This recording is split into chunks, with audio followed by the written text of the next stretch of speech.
Good morning, everyone. I'm Megyn Kelly. It's Tuesday, June 3rd, 2025, and this is your AM update.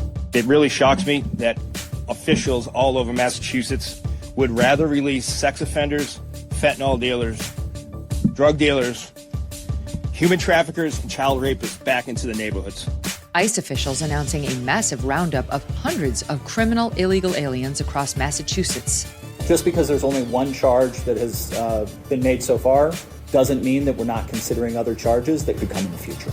The Boulder, Colorado terror suspect charged with a federal hate crime. The shocking details from the affidavit. And week 4 of the Sean Diddy Combs trial begins with more testimony from alleged victim, Mia. All that and more coming up in just a moment on your AM update.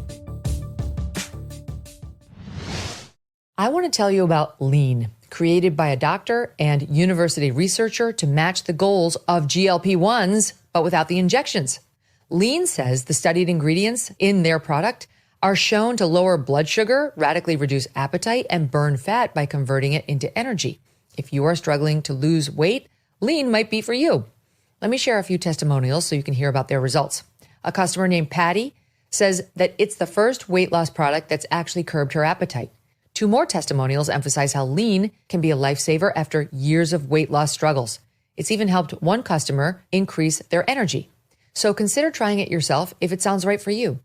You can get started with 20% off by using code MK20 at takelean.com. That's code MK20 at takelean.com. Again, takelean.com. Results vary. These statements have not been evaluated by the FDA and are not intended to diagnose, treat, cure, or prevent any disease, and they're not a substitute for care from a healthcare provider. U.S. Immigration and Customs Enforcement announcing nearly 1,500 arrests, reportedly one of the largest operations in the agency's history, Operation Patriot, conducted across Massachusetts throughout the month of May in partnership with the FBI, Customs and Border Protection, ATF, and others, netting 1,461 total arrests of illegal immigrants, 790 with either criminal convictions or charges, and 277 with final orders of removal, meaning an immigration judge had already ordered these people to deport. Acting ICE Director Todd Lyons slamming Massachusetts leaders for so-called sanctuary policies preventing local cooperation with federal immigration enforcement. It really shocks me that officials all over Massachusetts would rather release sex offenders, fentanyl dealers, drug dealers, human traffickers, and child rapists back into the neighborhoods. The brave men and women of ICE, CBP, ATF, DEA, Diplomatic Security Service, and the U.S. Marshals have to go out and pick up some of the most horrible criminals that are roaming free in Massachusetts. These are just some of them. A child sex offender that was previously deported that was released by a local agency but was back living across the street from a playground. A sex trafficker that was arrested for raping a child that was re-released back into the community. A habitual drunk driver who, in the midst of his drunk driving, kidnapped a child. One person that was previously deported that was stealing from disabled senior citizens. Not only that, but they got several convicted murderers, rapists, spouse abusers, child abusers, and drug traffickers. Acting ICE Field Office Director for Boston, Patricia Hyde, criticizing officials, including Democrat Governor Maura Healey, who has previously rejected claims that Massachusetts is, quote, a sanctuary state. Really? This, despite the Massachusetts Supreme Court ruling in 2017 that state law enforcement cannot keep in custody illegal immigrants who have posted bail, even when ICE has issued a federal immigration detainer. Here's Hyde. I think it's a matter of semantics, right? We can say we're not a sanctuary state, but when people are arrested for local charges, drug traffickers who are peddling poison in our communities are walking out the door, not turned over to ICE, what does that sound like to all of you? That's sanctuary. When states and local jurisdictions don't cooperate with ICE and they let bad actors walk out into the community, they let child rapists just walk back out, $500 bail, that is sanctuary. So it's fine to say that you're not, but your actions absolutely show something different. ICE officials also addressing the arrest of 18-year-old Milford, Massachusetts high school student Marcelo Gomez, who was apprehended Saturday while driving his father's car to volleyball practice.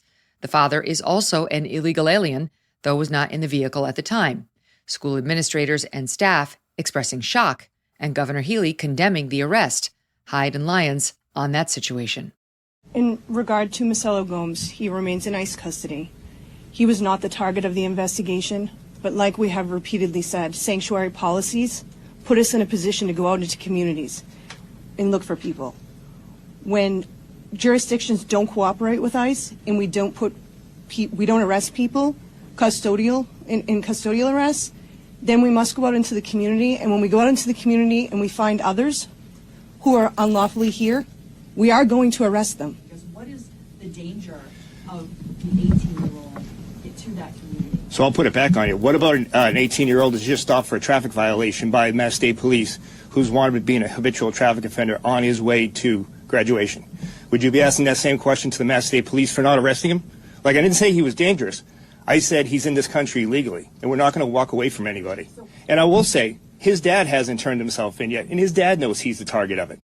At the same briefing, one reporter questioning why ICE agents often cover their faces with masks during arrests. Acting Director Lyons responding forcefully. A lot of agencies were invited to come out 2 weeks ago in Los Angeles where we ran an operation where ICE officers were doxxed. So let's just say that again. People are out there taking photos of the names, their faces, and posting them online with death threats to their family and themselves. So I'm sorry if people are offended by them wearing masks, but I'm not going to let my officers and agents go out there and put their lives on the line and their family on the line because people don't like what immigration enforcement is. They are wearing those masks because we ran an operation with the Secret Service where we arrested someone that was going online, taking their photos, posting their families, their kids' Instagram, their kids' Facebooks, and targeting them. So let me ask, is that the issue here, that we're just upset about the masks? Or is anyone upset with the fact that ICE officers' families were labeled terrorists? Boulder, Colorado terrorist suspect, 45-year-old Mohammed Salman, charged with one federal hate crime and multiple state charges following a targeted attack Sunday on a pro-Israel group gathering in solidarity with the hostages held by Hamas in Gaza. 12 victims in total were injured, at least 2 still hospitalized as of Monday afternoon. The suspect captured on video during the attack shouting, "Free Palestine." According to the affidavit, the suspect stating in an interview with state and local officials, he wanted to, quote, "kill all Zionist people and wished they were all dead." The suspect said he would conduct an attack again, quoting here from the affidavit still. He specifically targeted the Zionist group that had gathered in Boulder, having learned about the group from an online search, end quote. The suspect also stating he carried out the attack because he hated the group and needed to stop the Zionist group from taking over Palestine. More from the affidavit, quote, he stated that he had been planning the attack for a year and was waiting until after his daughter graduated to conduct the attack. FBI Director Kash Patel and Deputy Director Dan Bongino, along with Democrat Governor of Colorado Jared Polis, quickly calling the attack an act of terrorism. Police Chief Stephen Redfern initially declining to do so, instead saying the motive seemed unclear, despite the anti-Semitic comments made by the suspect during the attack. Acting U.S. Attorney Bishop Gruhl asked at a Monday afternoon briefing why the only federal charge does not involve terrorism. So the question is for the U.S. Attorney's Office about the fact that yesterday terrorism was mentioned and we see a hate crime charge today, and can we explain that? So we've moved swiftly to charge quickly, just to send the message to the community that no acts of anti-Semitism are going to be tolerated and there are severe consequences. Just because there's only one charge that has been made so far doesn't mean that we're not considering other charges that could come in the future. District Attorney for Boulder, Michael Doherty, outlining the state charges against the suspect. So there were 16 counts of attempted murder in the first degree. 8 of those counts are for attempted murder with intent and after deliberation. The other 8 counts are attempted murder with extreme indifference. So 16 counts total. If the defendant's convicted and those counts are running consecutive to one another, he would face a maximum of 384 years in state prison. He's also charged with 2 counts of use of an incendiary device. If convicted of those charges and they run consecutive, he would face a maximum sentence of 48 years. He's also charged with 16 other counts of attempted use of an incendiary device. And again, if convicted and if they run consecutive, the maximum on those counts would be 192 years. So 384 years on the attempted murder, 48 on the use of the Molotov cocktails, and then the attempted use would be 192 years. The judge set a $10 million cash-only bond on the state charges. The suspect is in the country illegally. DHS confirming the Egyptian national entered the U.S. in August 2022 on a B-2 tourist visa that expired in February of 23. The suspect filing for asylum in September 2022. Fox News reporting the suspect was then granted a work permit under the Biden administration that allowed him to stay until just March of this year. And once again, he overstayed. Special Agent Mark McCulloch confirming the suspect was not on the FBI's radar prior to the attack. Press Secretary Caroline Leavitt on Monday slamming the previous administration's immigration policies. Joe Biden's administration foolishly gave him a tourist visa and that allowed him to unlawfully remain in our country. This individual should have been deported. Instead, he was welcomed here. And now, 3 years later, after coming to this country under Joe Biden's administration, he is lighting Jewish people on fire who were simply trying to peacefully pay respect to the hostages in Israel. The president is going to ensure that this individual is held to the fullest extent of the law. And not just this individual, but any individual, especially illegal criminals who engage in acts of terrorism, will be held accountable under this president. Coming up, the former Sean Diddy Combs' assistant's jarring account of what she says was the psychological control the mogul had over her. And advice for Combs from an old rival. Next. Did you know that chips and fries used to be cooked in tallow up until the 1990s when big corporations switched to cheap, processed, gross seed oils? But today, seed oils make up 20% of the average American's daily calories, and some studies have linked seed oils to metabolic health issues and inflammation in the body. This company, Masa, decided to do something about it. They created a tasty and delicious tortilla chip with just 3 ingredients and no seed oils: organic corn, sea salt, and 100% grass-fed beef tallow. We need this product. These chips don't just avoid all the bad stuff. They taste incredible too. Masa is crunchier, it's tastier, and it's sturdier than other chips. And an added bonus, the beef tallow makes the chips much more satiating, so you won't find yourself uncontrollably binging and still feeling hungry immediately thereafter. Masa chips, it's beloved by thousands of customers, and it's been endorsed by industry-leading health and nutrition experts. You ready to give Masa a try? Go to Masa Chips, M-A-S-A, chips.com/MK, and use code MK for 25% off your first order.